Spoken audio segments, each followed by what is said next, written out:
Imagine walking into your dream space every day. We bring your vision to life and create spaces that inspire. So design your dream and live your best life.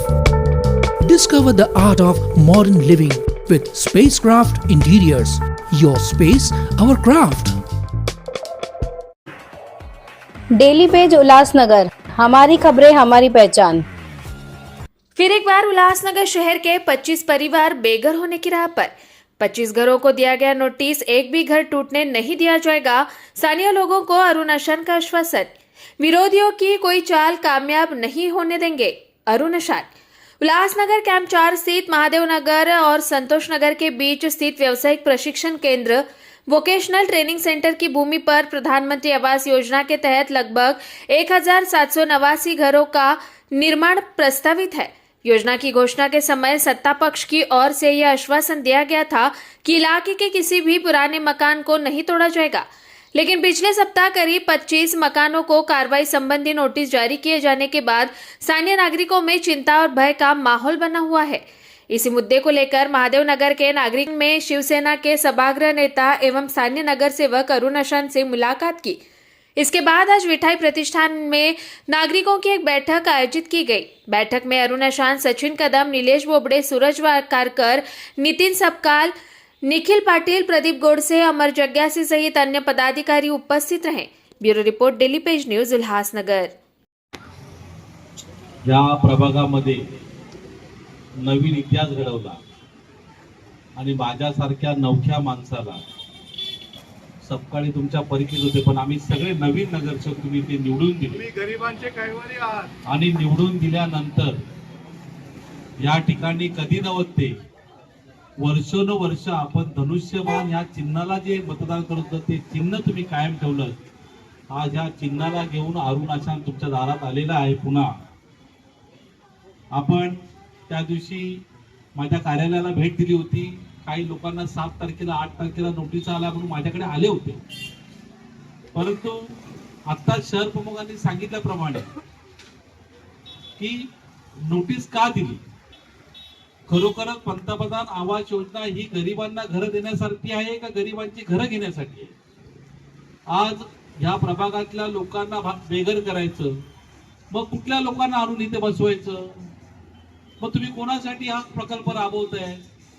मला असं वाटतं पंतप्रधान आवास योजना ज्यावेळी declare झाली त्याचं श्रेय खरं म्हटलं तर ते सेनेचं श्रेय होतं। खासदार साहेबांनी केंद्रामधनं या युतीच्या सरकारने हे पंतप्रधान आवास योजना गरिबांकरता घर बांधण्याची योजना हे महाराष्ट्रात आणली, परंतु ह्या ठिकाणी असलेले जे मागचे नगरसेवक आहेत त्यांनी मला वाटतं बाईट दिली होती मुर्दाबाद, आणि त्यांनी सांगितलं होतं की ही योजना येते, या योजनेचा एवढा लाभ होणार आहे।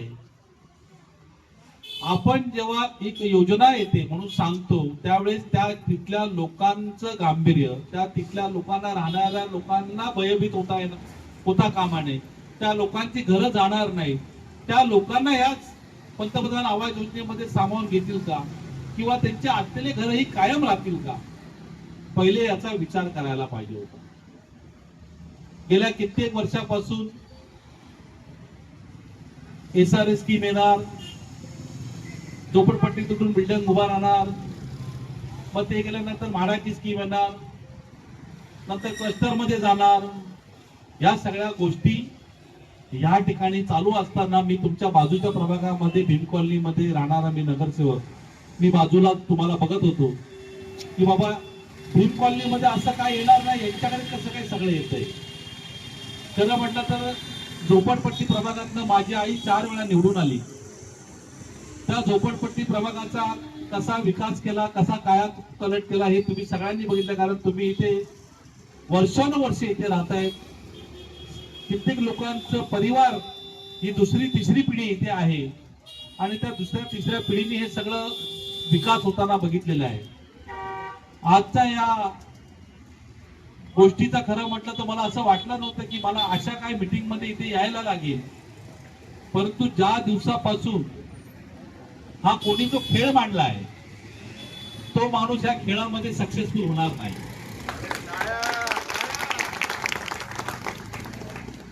कारण मी त्यांना हा खेळ खेळू देणार नाही. तुम्ही ज्या आशेने, ज्या अपेक्षेने मला निवडून दिलेलं आहे, ती तुमची अपेक्षा भंग मी करणार नाही.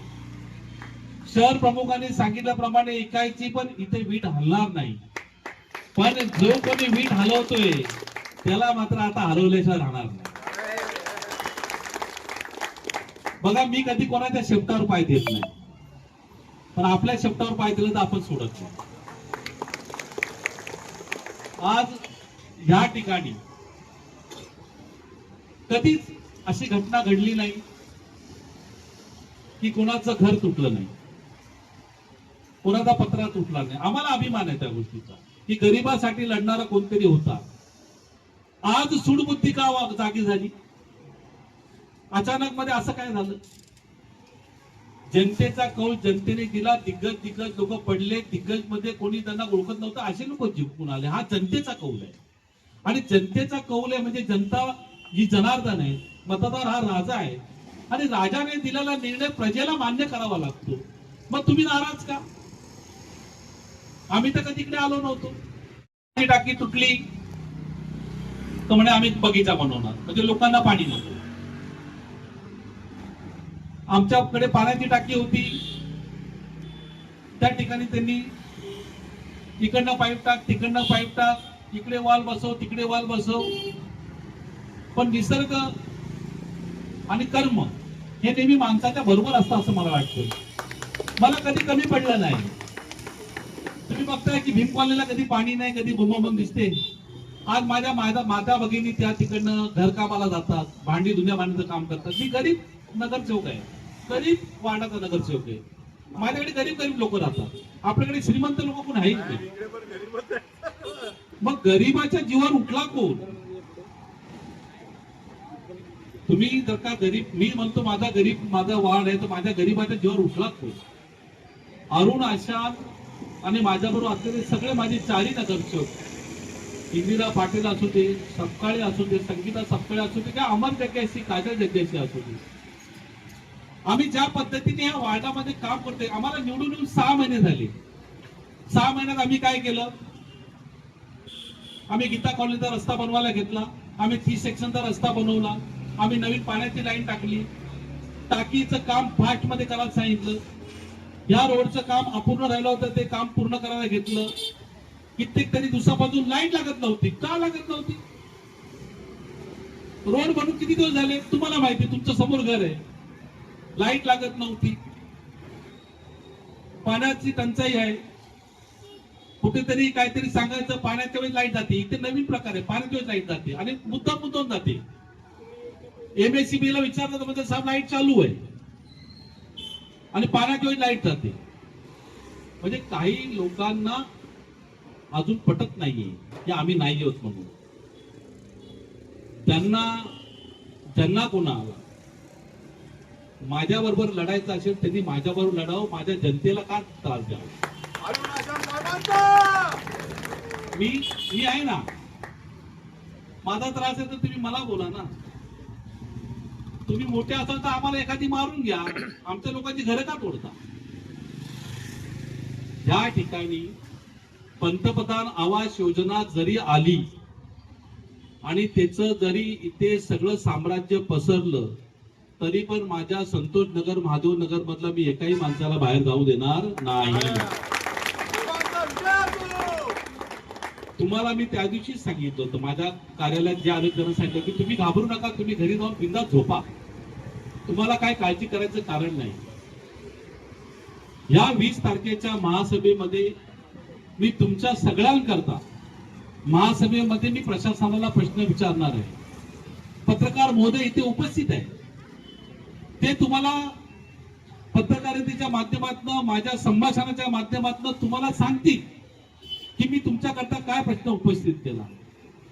आणि ही विनाशकारी जर का पंतप्रधान आवास योजना जर का इथे येत असेल आणि माझ्या गरीब लोकांना जर का उद्ध्वस्त करत असेल तर जोपर्यंत मी आहे तोपर्यंत होऊ देणार नाही. आमच्या या ठिकाणी बाहेरनं लोकांनी येऊन राहावं, त्यांचं स्वागत आहे. या प्रभागामध्ये जो कोणी गरीब माणूस येईल इथे राहायला आवास योजनेच्या माध्यमातून त्याला न्याय मिळेल, पण असलेल्या माणसावर अन्याय हा मी होऊ देणार नाही. आज या ठिकाणी अजून काही ठिकाणी लोकांना नोटिसा भेटलेल्या आहेत असं मला माहित पडलं, बरोबर ना? सूरजनी मला सांगितलं की भाऊ सगळे लोक आज इकडे जमा होणार आहेत. गरडनी सांगितलं की भाऊ बघा हा असा कधी प्रसंग आला नाही. बोबडे रात्री मला फोन करून सांगतो की भाऊ बघा आपण निवडून आलो, काम करायचं, आता नवीन काम चालू होणार आहे तर आपले घर तुटणार आहेत. मी म्हणून असं काही नाहीये. समजा घर तुटते तर त्याला घराच्या बदल्यात काय देणार आहात? आज आम्ही कल्याण अंबरनाथ रोडची दुकानं तोडली, त्या लोकांना FSI दिला, ज्या ठिकाणी जागा होती त्यांना जागा दिली. आता जी शिल्लक दुकानं जी तुटणार आहेत त्या दुकानाच्या बदल्यामध्ये त्यांना आम्ही दुकान देणार आहोत. जेव्हा एखाद्याचं दुकान आम्ही देणार आहोत तर एखाद्याचा संसार आम्ही रस्त्यावर कसा आणून ठेवणार?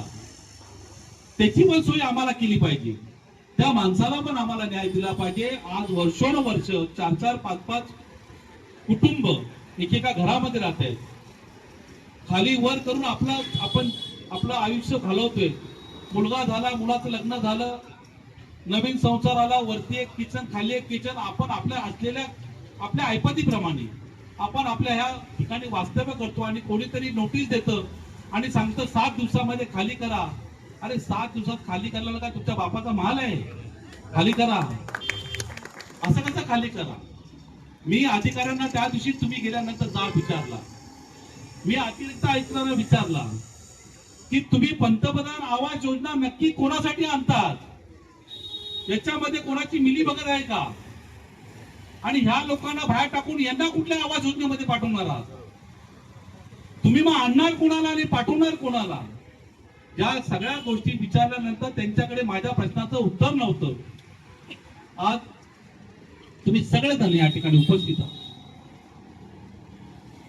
मी तुम्हाला सगळ्यांना गॅरंटीने सांगतो 100% एकदम, या ठिकाणून जर का कोणा माणसाचं घर तुटेल तर त्याला इथे नवीन घर मिळेल.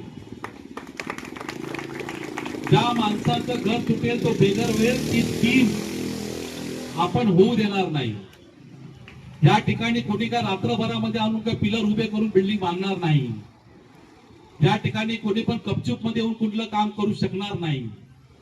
परंतु आपल्याला भयभीत करायचं, पहिले लोकांना नोटिसा द्यायच्या, संभ्रमित करायचं, घाबरवायचं, नंतर सांगायचं की आम्हीच थांबवलं, आम्हीच हे केलं आणि ते बरोबर नव्हते, आम्हीच बरोबर होतो असं सांगण्याचा काही लोक प्रयत्न करत आहेत. तर तुम्ही जरा रात्र वैऱ्याची आहे. आपण म्हणतो ना रात्र ही वैऱ्याची असते, तर रात्र वैऱ्याची आहे. तर यामध्ये कोण हे सगळं करताय हे तुम्हाला येत्या काळामध्ये दिसणार आहे. मी त्या दिवशी पण तुम्हाला सांगितलं तर आजही सांगतो, 20 तारखेच्या महासभेमध्ये सुद्धा हा प्रश्न मी घेतलेला आहे आणि 20 तारखेच्या महासभेमध्ये मी प्रशासनाला विचारणार आहे की आमच्या लोकांना नोटीस देऊन त्यांना बेघर करून पंतप्रधान आवास योजना करा असं कुठे केंद्राने किंवा शासनाने तुम्हाला सांगितलं असेल तर ते आम्हाला दाखवा. आमच्या लोकांची सोय झाल्याशिवाय माझ्या प्रभागातील एकाही कुटुंबाला मी बेघर करणार नाही, ही तुम्हाला मी ग्वाही देतो. आज खरं म्हटलं तर मी